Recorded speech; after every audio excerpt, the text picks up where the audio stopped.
Hello friends, welcome back to my channel. My name is Jamie and today we are doing my October wrap up and November TBR.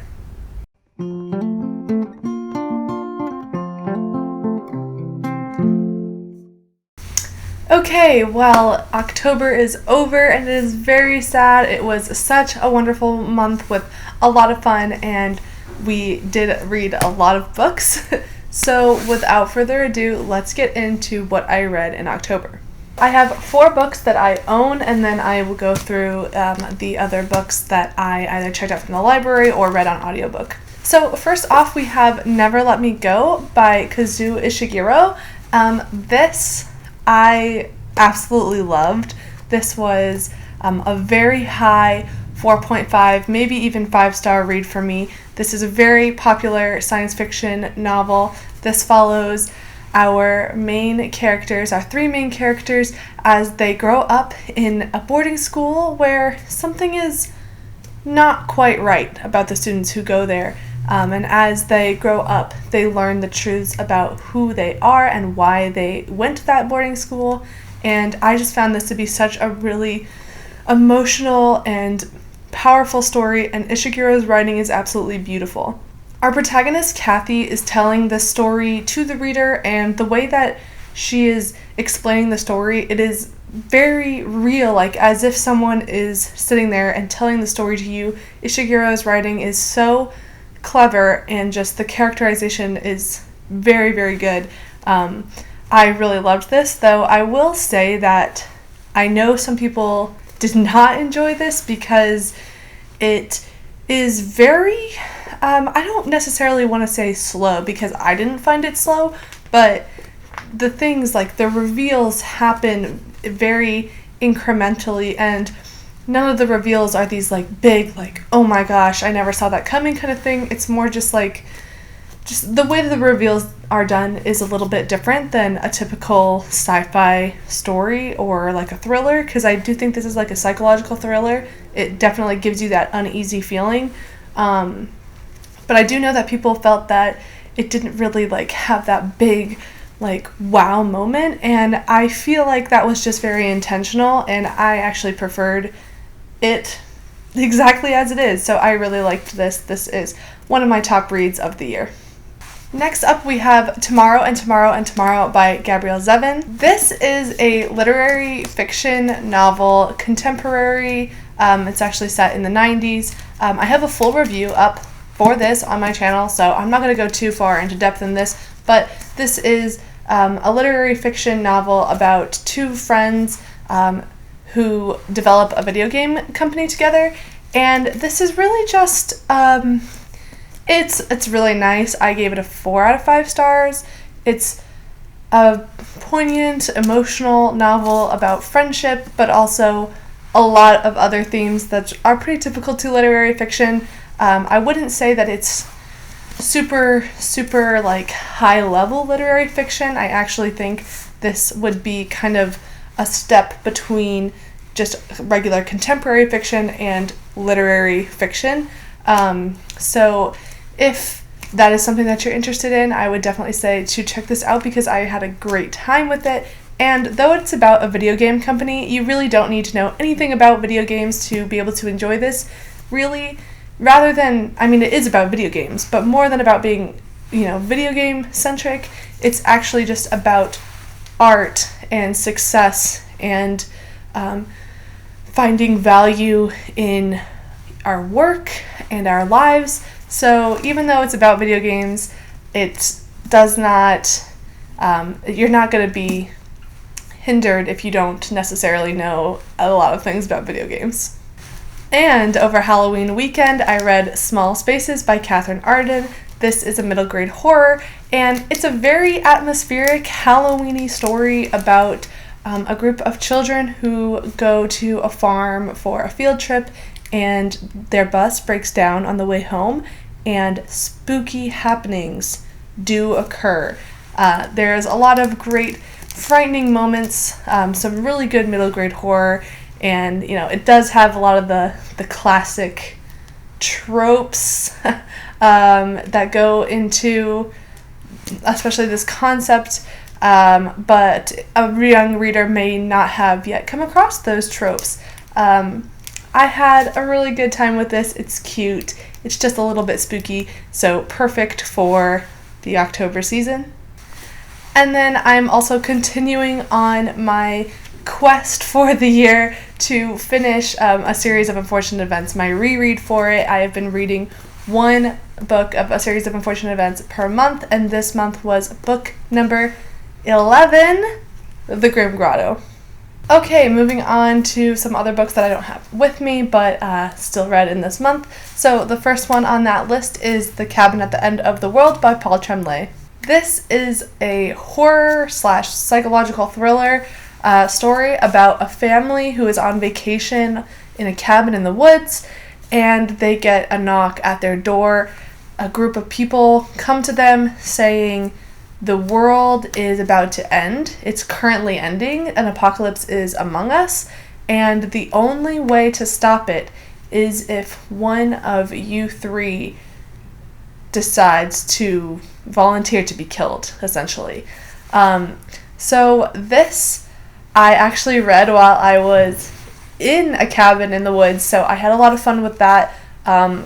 But overall, I would probably only give this 2.5 stars because while I really love the premise and the concept, I did not think this had the greatest execution of it. Mainly, and I definitely feel like this is something you need to know if you want to read this book, mainly this is just like a lot of blood and gore, and for me, it did not really satisfy the premise super well. Though that being said, if you are curious about it, go ahead and read it if you want. There's a movie coming out in February that's based on it. So, if you're still interested, obviously go ahead and read it. But I will say that I found it to be just a lot of blood and gore. I also have a video on my channel that talks specifically about Cabin at the End of the World in conjunction with Leave the World Behind by Ramona Lum, because they both have similar premises, and I thought they both kind of screwed it up. So if you're interested in hearing me talk at length about Cabin at the End of the World, go check that video out. Another book that I have a full review on my channel for, that is House of Hunger by Alexis Henderson. This is a gothic horror sapphic romance, and it involves a world in which they drink the blood of young women. They're called blood maids, and our protagonist, she becomes a new blood maid for the Countess Elizabeth, and Elizabeth takes an especially keen interest into our protagonist, and what unravels is a dangerous game of passion and terror. This kind of straddles the line between a horror and a romance, so there is a lot of elements being worked into this concept, and like I said, I do have a full review of this book on my channel, but I think this book for me, after I've sat with it for a little bit, I think it's going to come in at 3.5 stars. Next we have Before the Coffee Gets Cold by Toshikawa Kawaguchi. This is a very popular book on BookTube, so if you have not heard of this, I would be surprised, but essentially it is a very short little kind of novella, but actually the author is a playwright, so it kind of feels more like a play. But this is about a magical cafe in Tokyo where you can travel through time, but only for the duration of as long as your coffee stays warm. So you have to go back in time and do whatever you're trying to do before your coffee gets cold. And this is just a really tender story. I had a good time with it, of course, but at the same time, I didn't feel that it was like the most emotional thing ever, and I think that really was because the writing felt more like a play, so it's not super descriptive. But I've known lots of people who have absolutely cried their eyes out reading this book.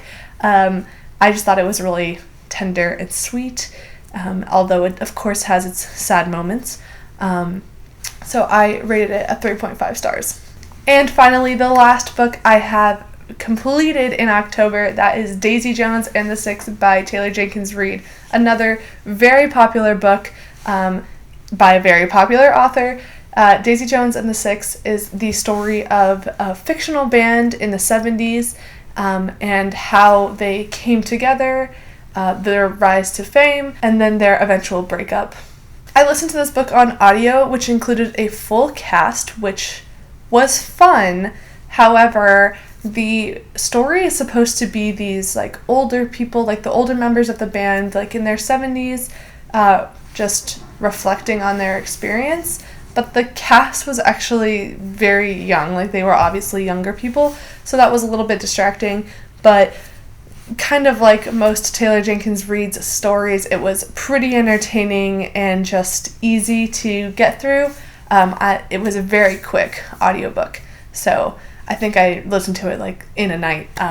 So it was pretty good, but as par for the course with me and Taylor Jenkins Reid, I don't really think that it's the most amazing thing I've ever read, so I would probably give it a 3 out of 5 stars.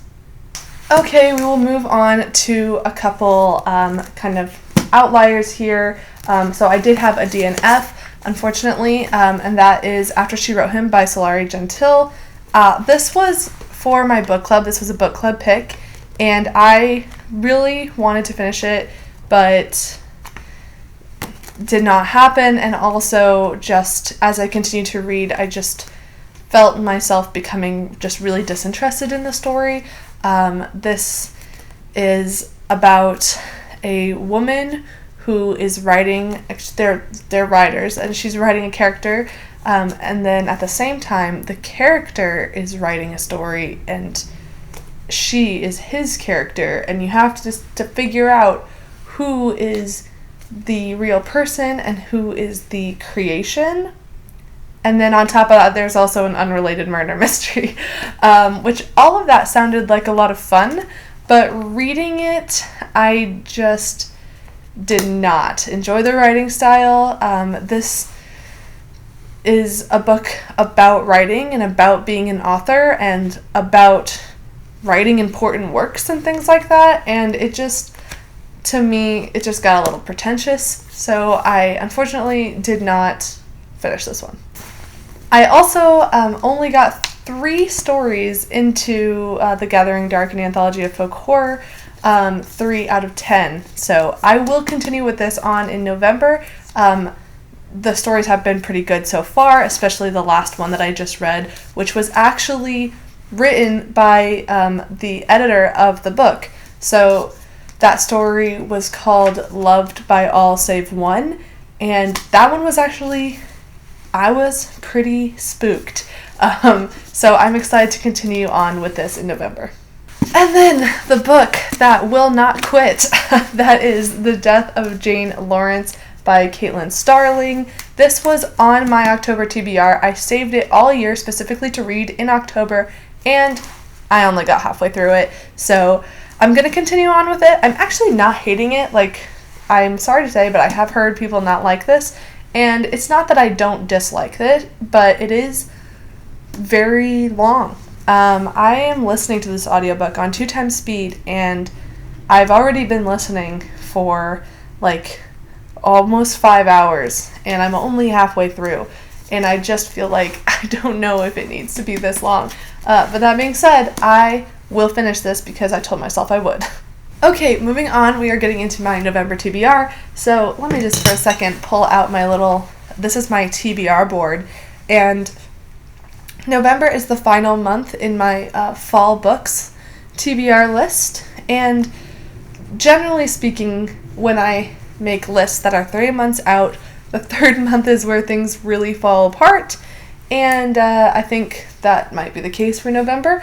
So in October, I did complete a good number of the books that I had on my list, so we'll just move any that didn't make that into November. And then November, I had 4 listed here, but I think I may only keep 2 currently.